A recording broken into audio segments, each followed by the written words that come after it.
Tài đây. Rồi lên đi.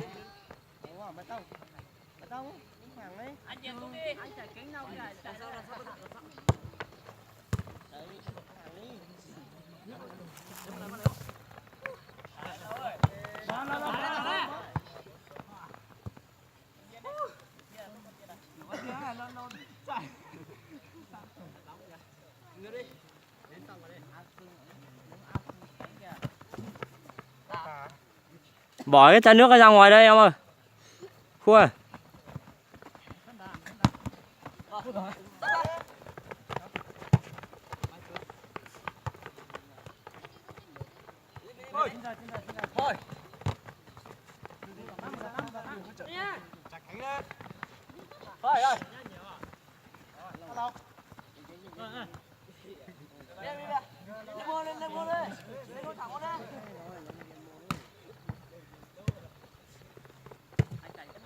Chạy đây xuống ơi.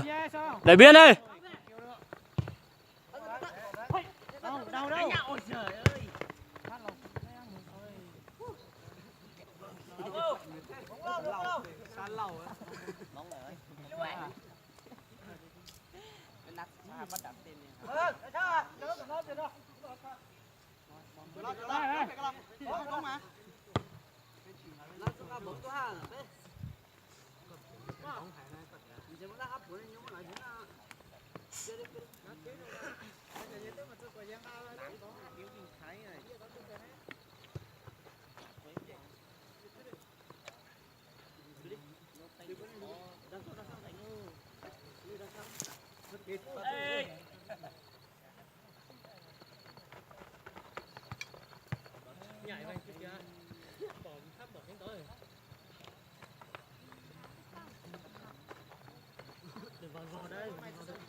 Thèm nước thế nhảy bóng này.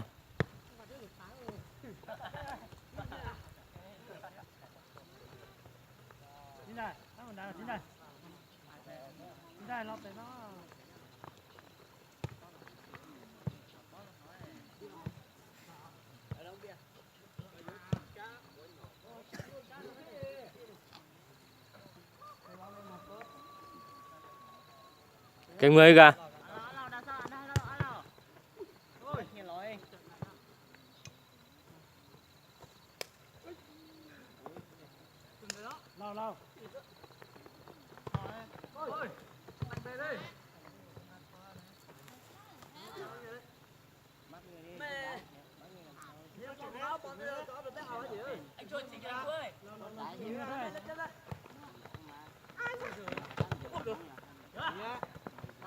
Lão chú ý vào kìa.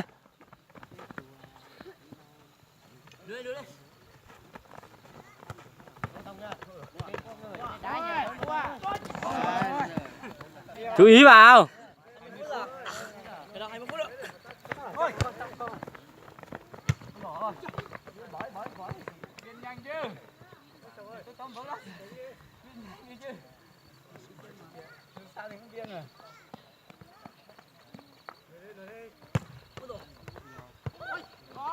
Rồi, bóng con người kìa.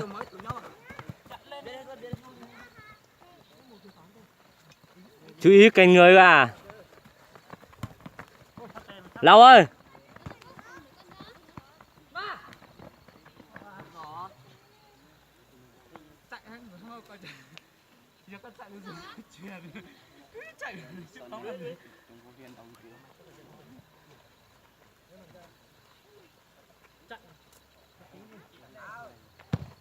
Nhảy vào, anh Tùng.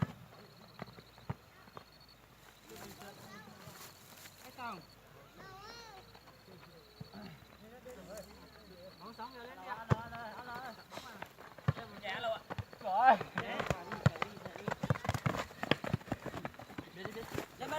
Chú ý vào cành người kìa.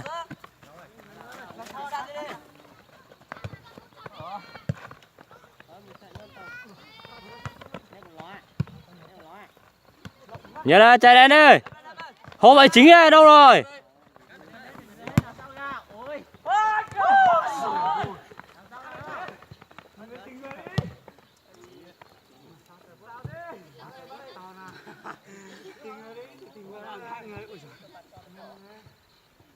Mấy cái này là dễ dàng mà không có. Lấy bóng đây, bọn vừa. Lên mà.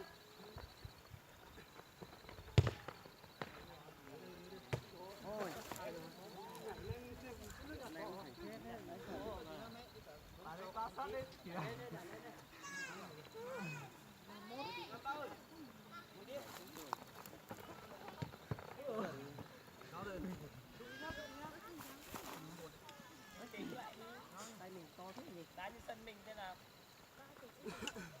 Con nào kìa mà cho tháo lại kìa.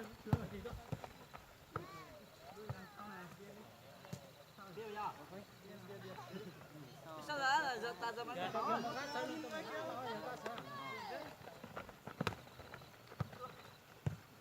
Ôi, nào. Đóng đi.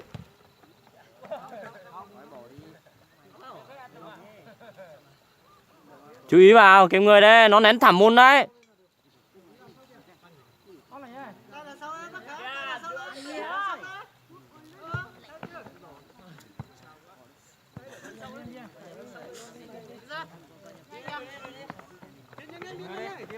Chạy vào trong ấy, chạy vào trong vào kính kia làm gì nhỉ? Có rơi rồi.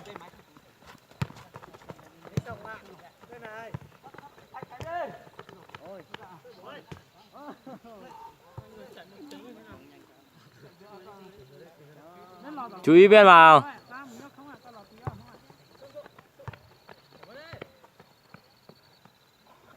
Kèm người đây nào ơi.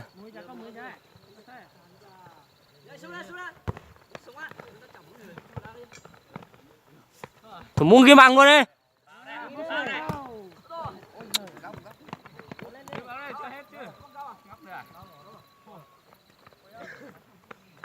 Cần người đừng có cầm người đánh đầu. Anh Dương. Thôi. Đi bóng.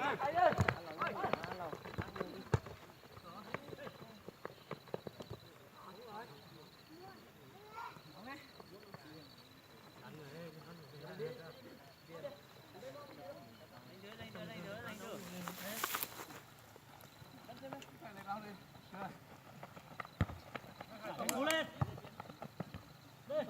Cú lên con má.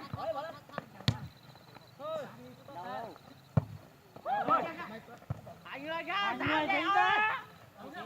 Dặn người đi. Từ nhóc này này.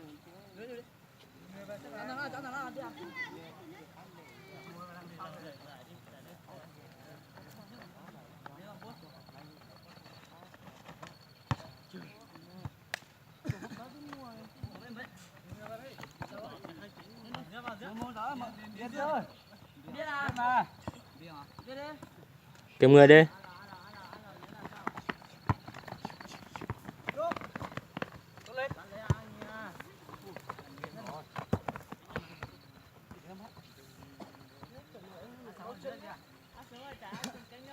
Chạy từ từ thôi.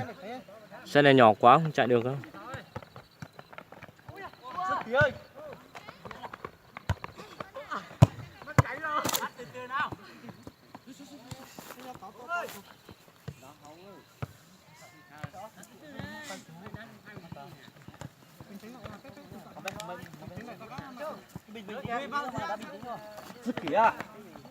Cái người đi.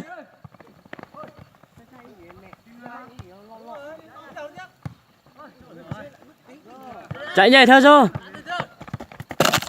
Chú ý kìa.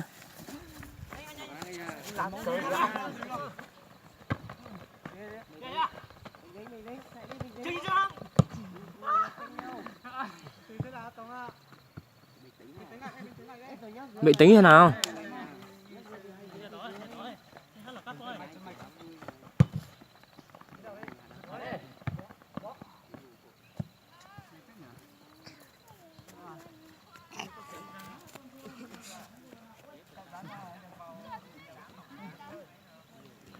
Thử muốn ghi vàng thử một quả nào.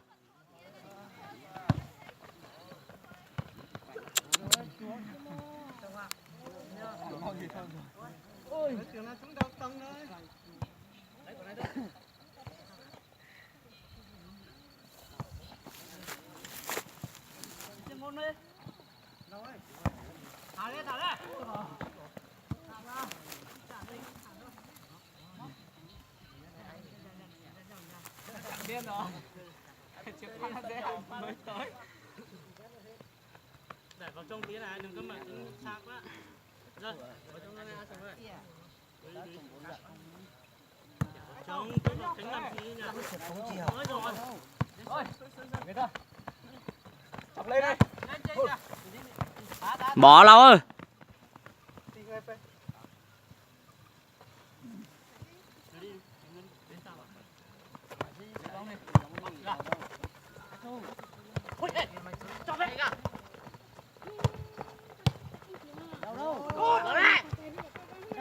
Ôi trời ơi.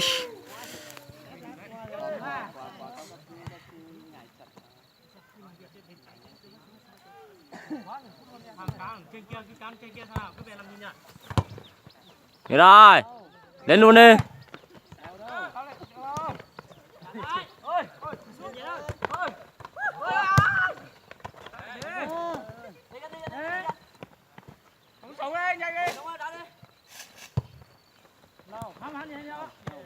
Lâu. Bóng quá.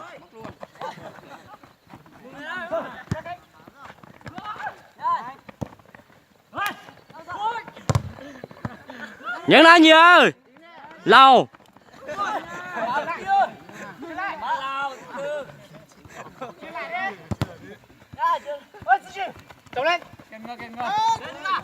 Chuyển đi kìa.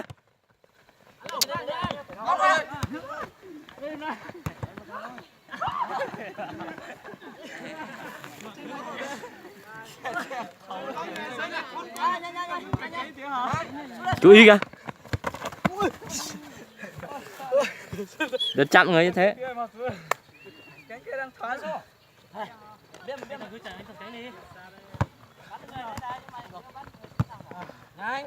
Hai ba người tách ra đi.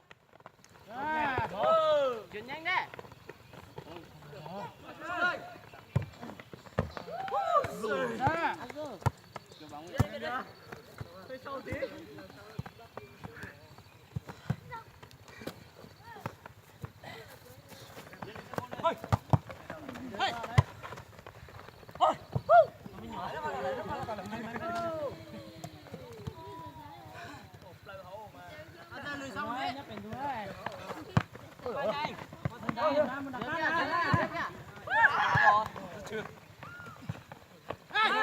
Cho xong người vào.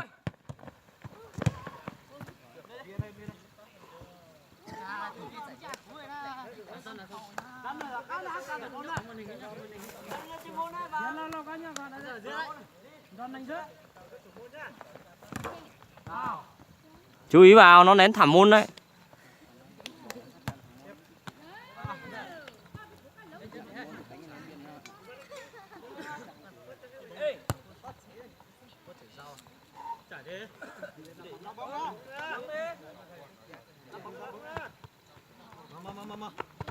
Nhanh.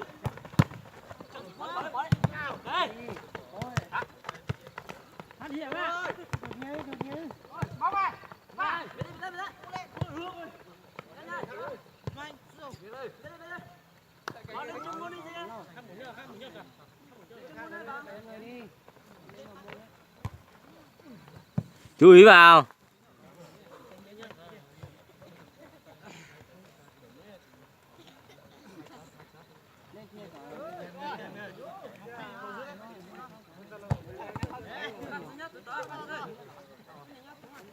Đẩy vào trong lên. Đẩy vào trong lên, nói rồi. Mà thứ nhanh.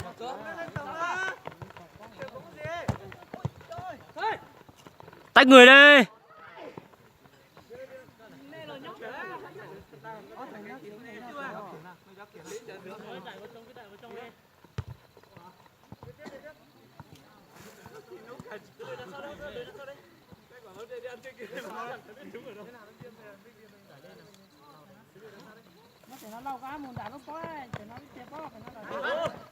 Dỗ.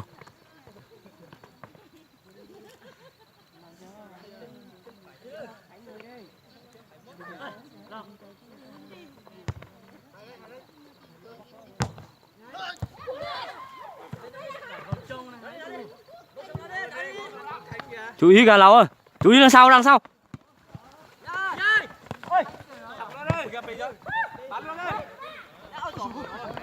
Hai người ơi. Tòng ơi, làm đi. Xong.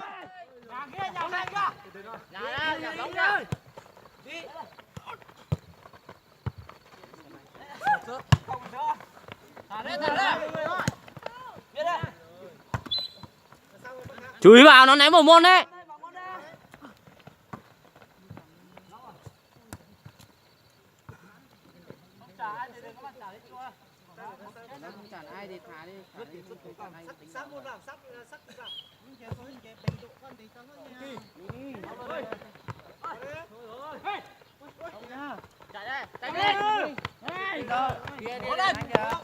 Đi từ từ thôi, đi bóng từ từ thôi.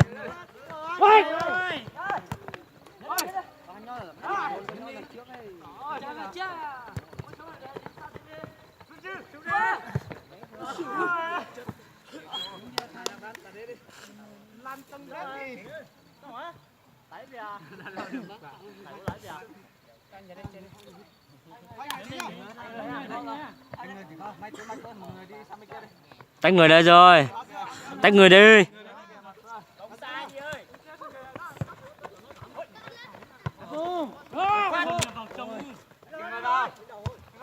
Giờ.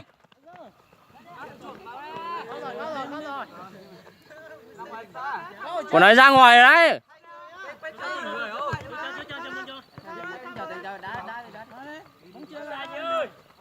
Giờ chú ý vào chơi.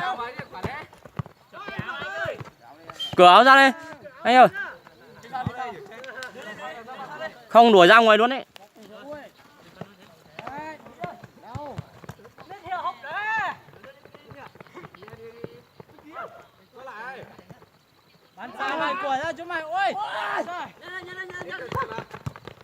Chú ý kìa. Chú ý vào.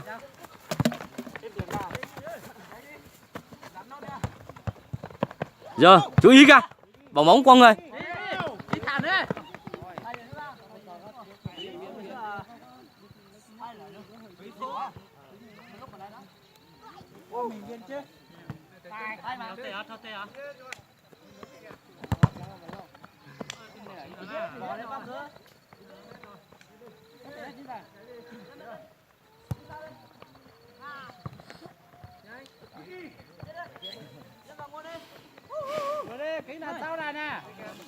Chú ý nè, nó ném vào môn đấy kìa.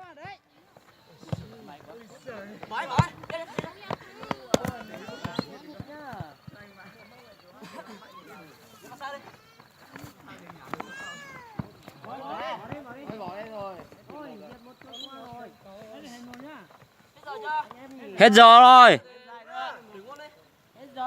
0-1.